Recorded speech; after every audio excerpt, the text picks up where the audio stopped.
Relatively recently, I had a debate on a Discord server about a character, Amy Rose, from the Sonic franchise. The debate circulated around the moment in Sonic 06 where Elise kisses Sonic and Amy is present. The person that I was arguing against said that Amy would normally have intervened and was acting out of character, whereas I disagreed, stating that she was, in fact, in character by not acting. During this debate, I became, as the Brain Force aficionados may say, a bit of a triggered snowflake. The debate ended with me writing a lengthy message debunking the flimsy arguments opposing me. In retrospect, this allowed me to see certain elements of my personality that I would not have been otherwise aware of, and also that I was, in fact, potentially incorrect on my stance. In this video, I will try and analyze the female representation in Sonic the Hedgehog, and hopefully I can get to the core of why I got so damn triggered. Before I continue, I must be clear. This video will be discussing openly concepts such as gender identity, sexism, and transitioning under a contemporary feminist lens. This video will not be attempting to convince anybody of the existence or value of these concepts.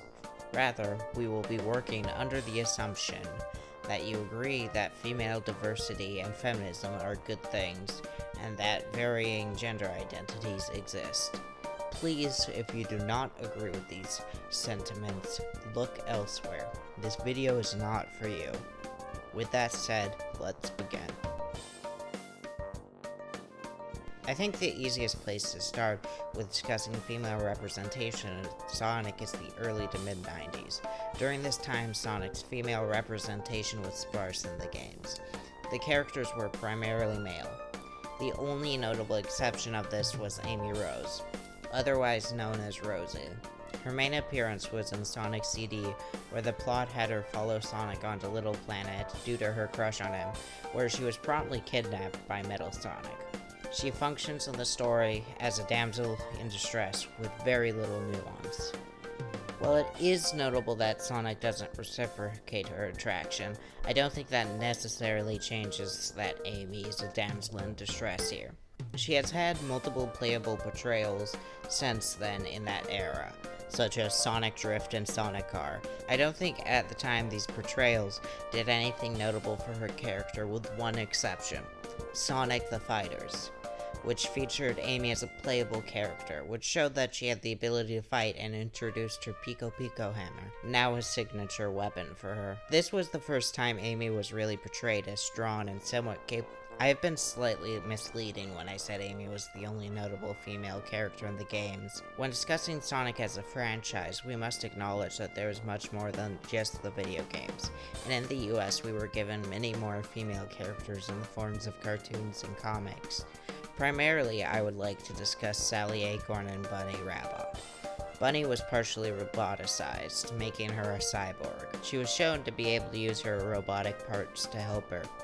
Sally Acorn was a princess, but not in a conventional manner you would expect. Sally was consistently shown to be capable and active, and was even able to handle SWAT bots. She was also a strong leader to the Not-Whole Freedom Fighters.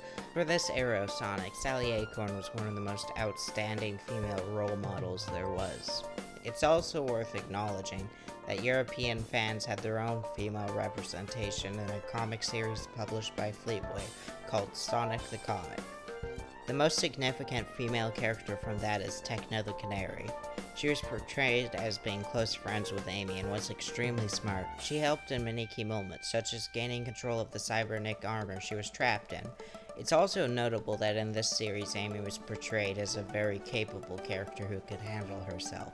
The above list of female characters is by no means inclusive. There are numerous other characters that I have failed to mention in this era, mostly hailing from comics and cartoons. But I feel that omitted characters do not significantly impact representation. I'm sorry, Witch Cart.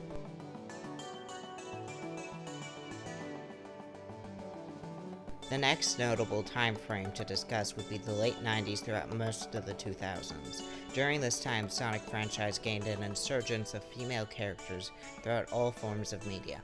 This was also a period where aforementioned female characters were becoming more fleshed out in 3D.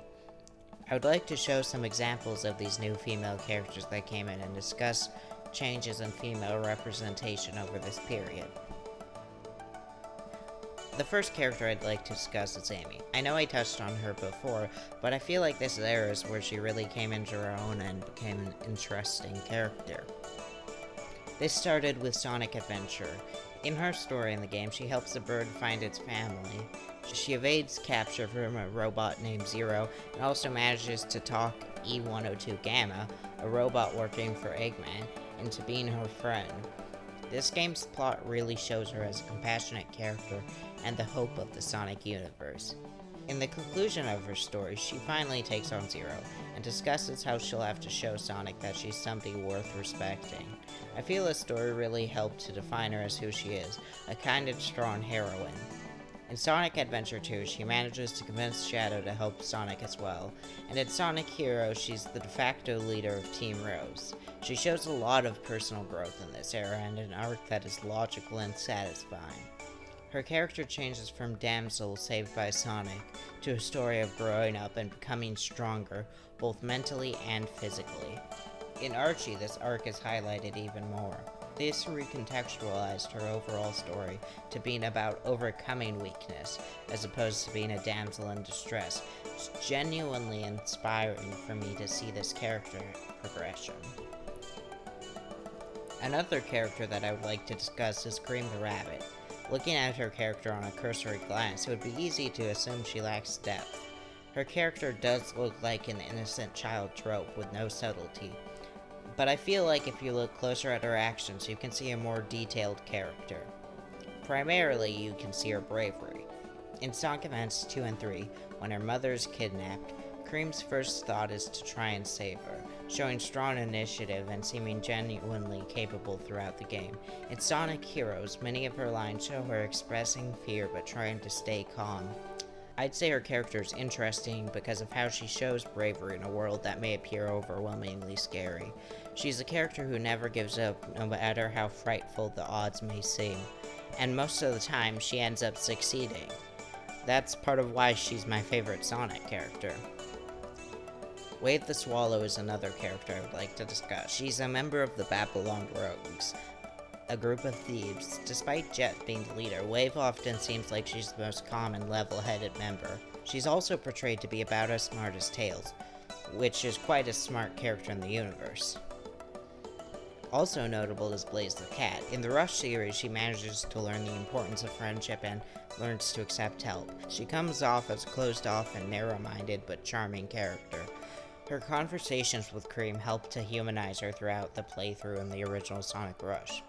In Sonic Rush Adventure, we see her being even more open to accepting help from others. This shows the conclusion of her character arc. Yet another character that rose up during this era is Rouge the Bat. In Sonic Adventure 2, she was a spy trying to get intel on Eggman.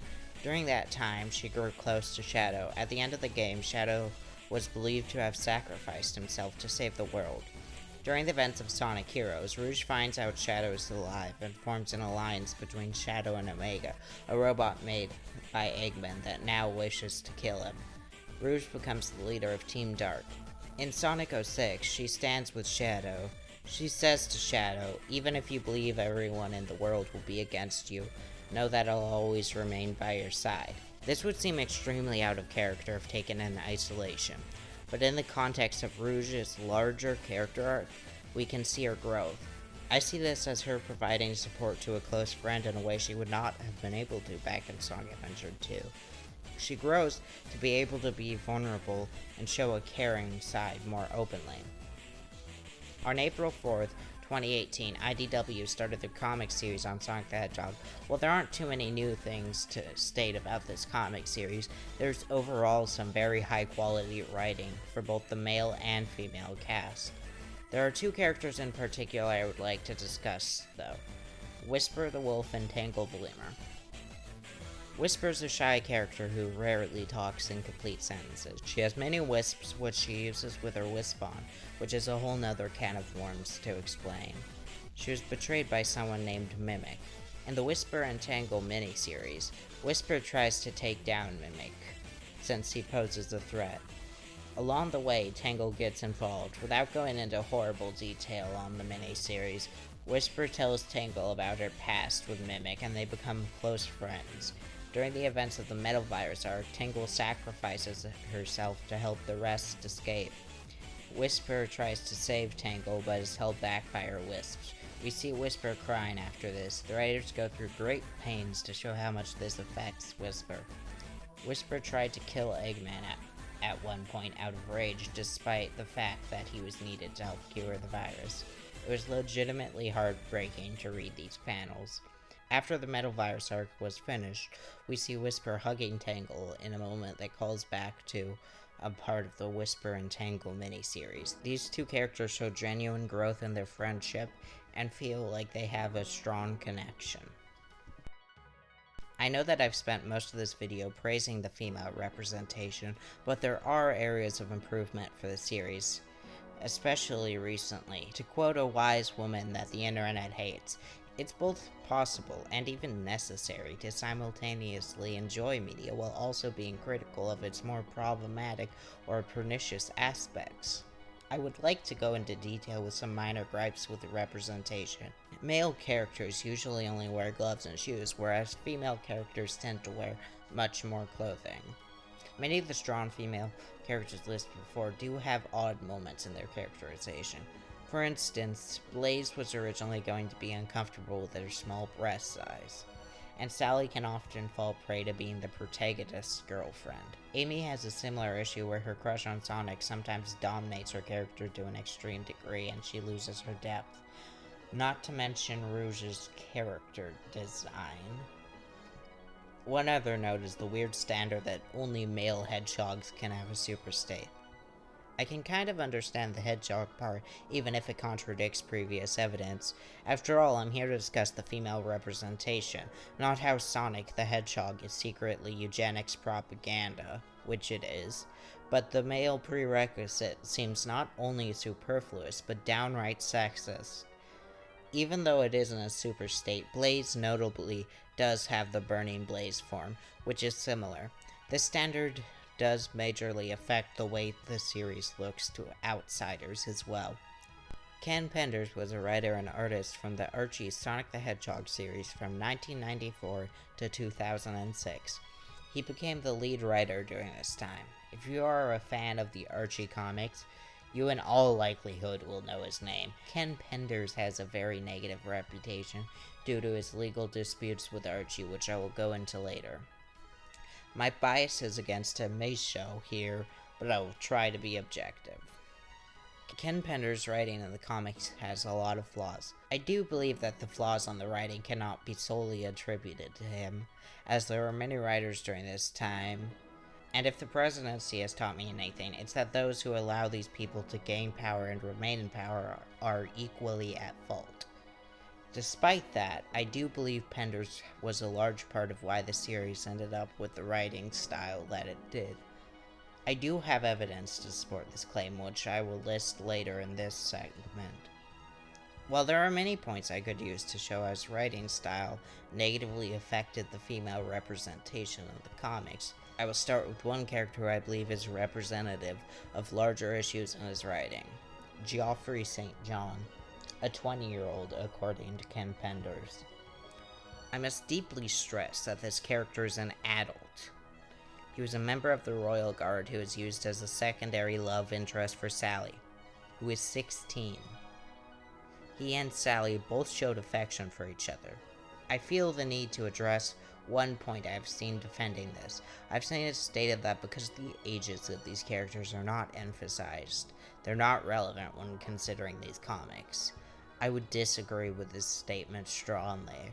These characters, although their specific age is not emphasized, were clearly written with the age gap in mind. Geoffrey is shown to be the more mature and capable character. This often comes at the cost of writing Sally as a weak character. Another disturbing part of this is that Ken Penders tweeted that he wanted to tell a story where Joffrey took Sally's virginity. I believe this response ignores the deeper issue with pedophilia in that the power dynamic between a 16 and a 20-year-old is horribly off balance.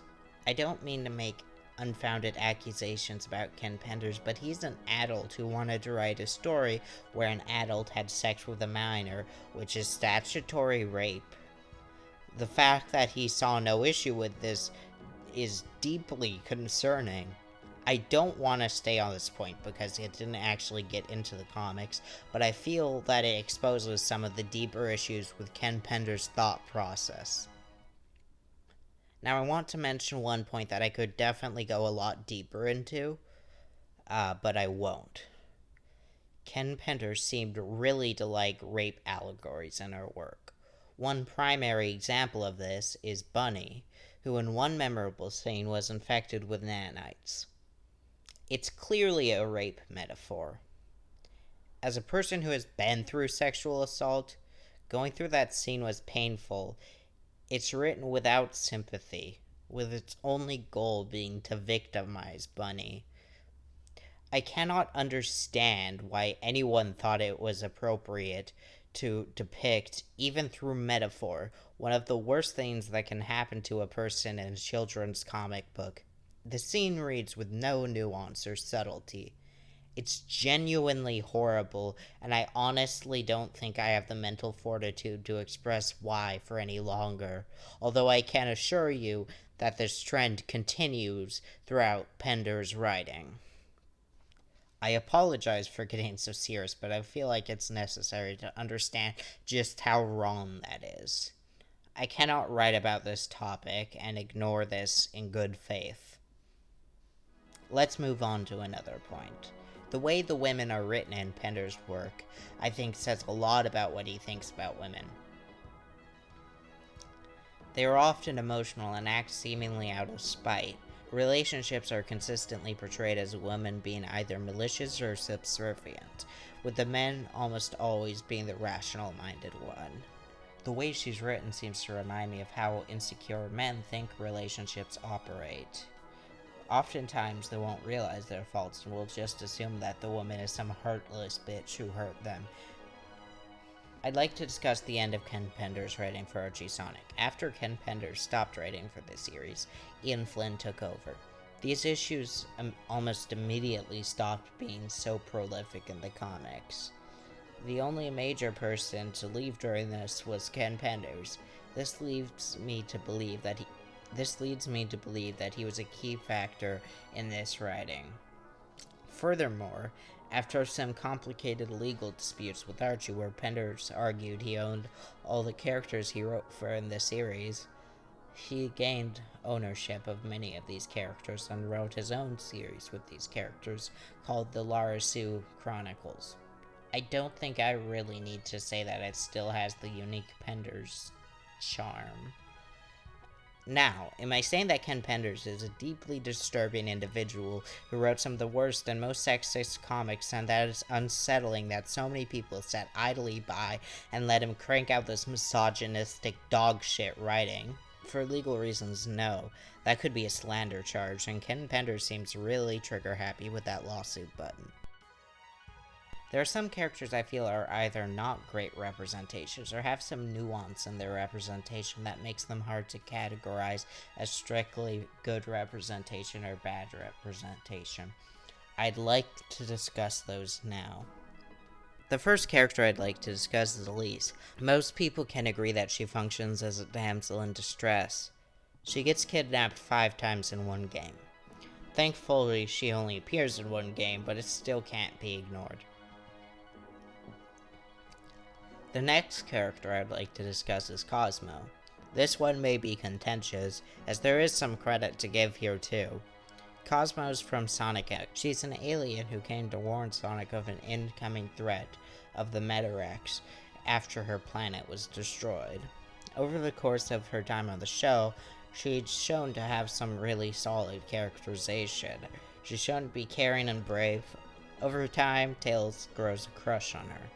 At the end of the series, Cosmo sacrifices herself to stop the Metarex. I do like that it's her choice to sacrifice herself on some level. It gives her more agency in the story. Although her sacrifice is mostly used to make Tails sad, the focus is on Tails' thoughts a lot more than her in that moment.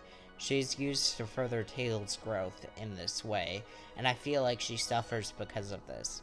I don't feel like this means that she's strictly sexist or not sexist though, as she has some really good aspects to her characterization. The next character I would like to discuss is Maria. Maria first appeared in Sonic Adventure 2. In that game, she was shown to have been close to Shadow. She lived in the space colony Ark with him, up until the government came down to shut down the Ark by killing everyone on board. Maria saved Shadow, putting him in an escape capsule, and telling him to bring hope to humanity before she was killed. I think, much like Cosmo, that the fact that she had some amount of agency in her death, even if it's minimal, is good. But here, her purpose is much more obviously to affect Shadow's character growth. I feel like with Cosmo, we were given much more time to get to know her, so her death impacts us aside from Tails' suffering. Whereas with Maria's death, her death impacts us because we are supposed to empathize with Shadow. This causes her to have less depth than Cosmo. Now I know what you may be thinking. What does some tranny on the internet care about female representation? They weren't a female then, and they're non-binary now, so why should they care? Well, I do care a lot, actually. These characters were not only my role models as a child, but fundamentally helped me understand my transition. Give me a moment to explain. To be clear, I am non-binary and go by they, them pronouns. I go back and forth between identifying as a female and non-binary thing. I am more feminine aligned generally, although there are times where neither gender feels right. For the purpose of this essay, I am discussing the feminine aspects of my identity. I don't think going into needless detail about my identity matters, though. Most of my childhood memories fall into the late 90s through 2000s time period with the content I consumed. This means that I was raised in the prime time of female Sonic representation according to what I stated earlier. I know when I was a kid, I was raised on a healthy diet of Sonic X, so these characters were fundamentally shaping my childhood. On some level, it's always been harder for me to relate to male characters. A lot of the time I struggled to find female representation that felt like something I wanted to be, though. At the time, I equated this to meaning that I wasn't a woman. But looking at it in retrospect, I don't think I had enough good examples of strong female characters. In a way, Sonic characters were the only way as a child I saw strong female characters. When I was a kid, I definitely would have never said something like I want to be like Minnie Mouse or Tawna Bandicoot or whatever other female character, but I would say I want to be like Amy or Cream or Blaze. I looked up to these characters, and I think when I was younger I would say that I wanted to be like these characters, not understanding the deeper context that I didn't only want to be like these characters to their personalities, but also their womanhood. I think fundamentally these characters helped me understand that being a woman was not inherently tied to being feminine or your hobbies or any other subset of beliefs I had. Without these characters, I doubt the prospect of transitioning would ever look appealing. After all, if all I saw in female representation was Minnie Mouses, why would I ever want to be something like that? Now a question inevitably comes up. Why does Sonic the Hedgehog, in particular, have so many examples of strong female characters? I don't think that this was done intentionally. My theory is that the goals of Sonic games necessitate stronger and more complex characters, and that it's inevitable that female characters will get the same treatment. What do I mean by that, though? It's clear that when engaging with Sonic for long enough that one of the goals throughout almost every work involving Sonic is to give off a cool persona. This cool persona is something that's echoed in how the characters play and the characters are written. For example, Blaze has fire powers. I would say this simply just because the designers wanted something cool for Blaze to have. Much like Silver's telekinesis, sonic speed, Tails' flight, or Shadow's ability to use chaos control. I think it's also true that when characters become playable, certain abilities such as bravery are implied. Furthermore, one way Sonic games try to be cool is by telling complex and multi-layered stories, which tend to necessitate more complex characters. I think I understand why I got so upset at that debate. I got upset because I knew to some degree that I was wrong. And if I was wrong about Sonic, and Sonic was what I hinged all of my feminine identity on, then that must also be wrong. Everyone always told me that I was lying or that my identity was fake. If I lost that argument, I felt like they were right. Of course, I didn't acknowledge I was thinking this at the time, and this line of logic doesn't really make any sense. It really only makes sense in your head. Whether these characters are good female representation or not doesn't change who I am, and I don't need to rely on them to show me my womanhood because I already know what it is. But that's still how it felt. I can't help but feel like I've spent most of this video building up Sonic as the symbol of feminism, only to destroy it, leaving us back where we started. However, I don't think that's the case. Sonic has helped me in ways I would have never expected it to. I don't want to end on a sour note of criticism, so let's say here, I love Sonic the Hedgehog, and I am so thankful that it's helped me understand who I am. Without Sonic, I would not be where I am today, and I don't know where I would be without it. Without Sonic, I would not have understood or accepted the feminine part of my identity. So, from the bottom of my heart, thank you, Sonic.